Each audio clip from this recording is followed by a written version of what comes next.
নমস্কার সকলকে, Mithu's kitchen official চ্যানেলে আপনাদের সকলকে স্বাগত জানাই। আশা করি আপনারা যেখান থেকে আমার এই ভিডিওটি দেখছেন আপনারা সকলেই ভালো আছেন এবং সুস্থ আছেন।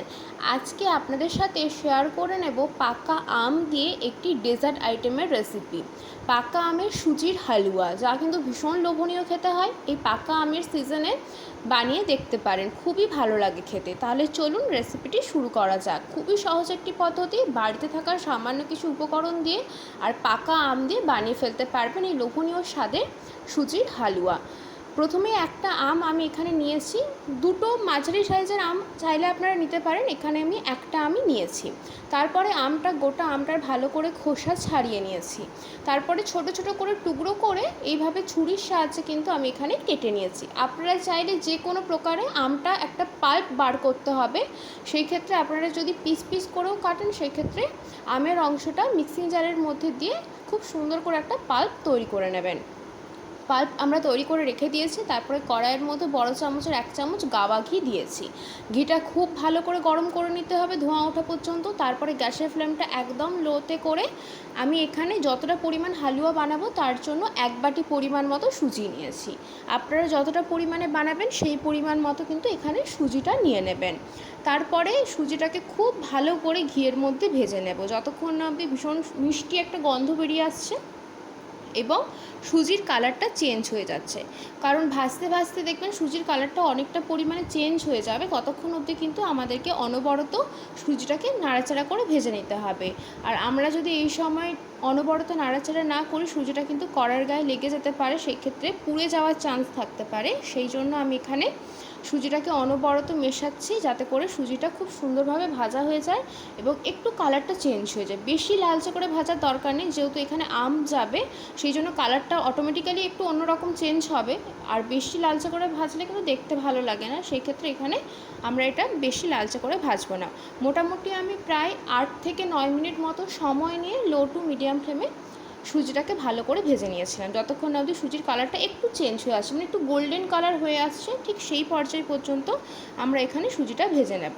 এরপরে যে কোনো মিষ্টি জাতীয় খাবারে যদি একটু সামান্য পরিমাণ নুন দেওয়া যায়, তাতে করে কি হয়, টেস্টটা অনেকটা পরিমাণে ব্যালেন্স হয়। সেই জন্য আমি এখানে সামান্য পরিমাণ একটু নুনের ব্যবহার করেছি। এটা অপশনাল, আপনারা চাইলে দিতে পারেন।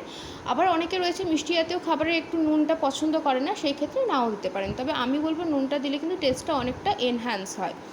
তারপরে আমি এখানে নুনটা ভালো করে মিশিয়ে নিয়েছি এবং তৈরি করে রাখা আমের যে পাল্পটা আমরা রেডি করে রেখেছিলাম, সেই আমের পাল্পটা এর মধ্যে দিয়ে দিয়েছি। আমের পাল্পটা যখন দেবেন অতি অবশ্যই করে গ্যাসের ফ্লেমটা একদম যাতে লোতে থাকে, তার কারণ কিন্তু নালে সুজির সাথে যখন আমের পাল্পটা মেশানো হবে তখন হাই ফ্লেমে থাকলে কিন্তু কড়ার গায়ে লেগে যাওয়ার চান্স থাকতে পারে। সেই জন্য আমি এখানে গ্যাসের ফ্লেম একদম লোতে রেখে আমের পাল্পটা দিয়ে দিয়েছি। দেওয়ার পরে খুব ভালো করে সুজির সাথে একটু মিশিয়ে নেব, যতক্ষণ না অবধি আমের পাল্পটা ভালো মতো সুজির সাথে মেশানো হয়ে যাচ্ছে। এরপরে এই পর্যায়ে গ্যাসটা একদম অফ করে দিয়ে এখানে আমি দিয়ে দিচ্ছি 1 কাপ নলেন গুড়।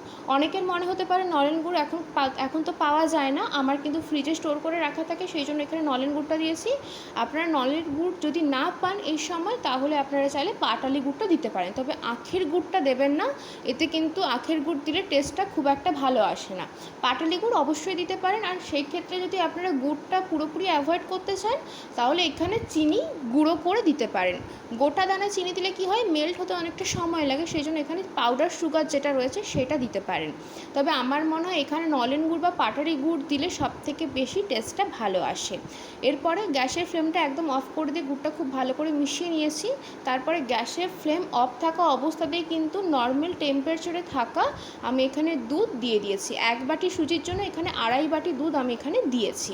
এরপরে আপনারা যতটা পরিমাণ সুজি নেবেন সেই পরিমাণ মতো কিন্তু দুধটা দেবেন। আর গ্যাসের ফ্লেম অতি অবশ্যই করে অফ রাখবেন, তাতে করে কি হবে, যেহেতু আম রয়েছে, গুড় রয়েছে, দুধটা দেওয়ার ফলে ছানা কেটে যেতে পারে যদি গ্যাসের ফ্লেমটা এই সময় অন থাকে। সেই জন্য আমরা প্রথমে দুধটা দেওয়ার পরে ভালো করে মিশিয়ে নেব, যতক্ষণ অবধি সুজিটা একদম দলা ভাব দুধটা কেটে যাচ্ছে ততক্ষণ অবধি মিশিয়ে নেব। তারপরে কিন্তু আমরা গ্যাসের ফ্লেমটাকে অন করে একটু ফুটিয়ে নেব। বেশি কিন্তু ফোটানোর প্রয়োজন নেই, যেহেতু সুজিটা অটোমেটিক্যালি আমাদের আগে থাকতেই ভাজা রয়েছে এবং যে দুধটা আমি এখানে দিয়েছি সেটা কিন্তু আগে থাকতে আমি গরম করে ঘন করে জাল দিয়ে দিয়েছিলাম, তারপরে ঠান্ডা করে দুধটাকে ব্যবহার করেছি।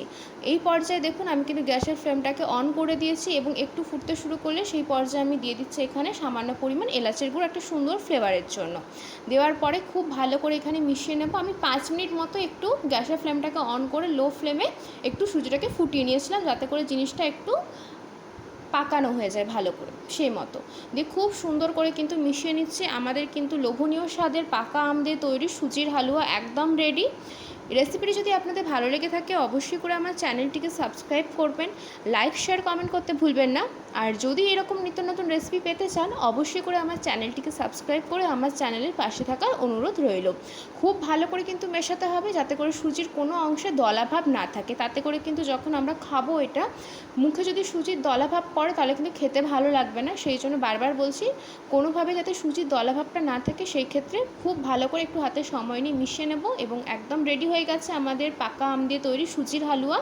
আমি একটি মাটির পাত্রের মধ্যে সার্ভ করে দিচ্ছি। পুরোপুরিটাই অপশনাল, আপনারা যে কোনো পাত্রের মধ্যে সার্ভ করতে পারেন যাতে করে একটু দেখতে ভালো লাগে, সেই জন্য আমি এইভাবে সার্ভ করে দিচ্ছি। রেসিপিটি বাড়িতে অবশ্যই করে ট্রাই করে দেখতে পারেন, ভীষণ ভালো লাগবে। ওপর থেকে সুন্দর লাগার জন্য আমি একটু সামান্য পরিমাণ ড্রাই ফ্রুটস আমন্ড বাদাম এখানে ইউজ করেছি, আপনারা যে কোনো ড্রাই ফ্রুটস ইউজ করতে পারেন। অবশ্যই করে বানাবেন এবং জানাবেন কেমন লাগলো। যদি ভালো লেগে থাকে আমার চ্যানেলটিকে লাইক শেয়ার সাবস্ক্রাইব করে দেবেন।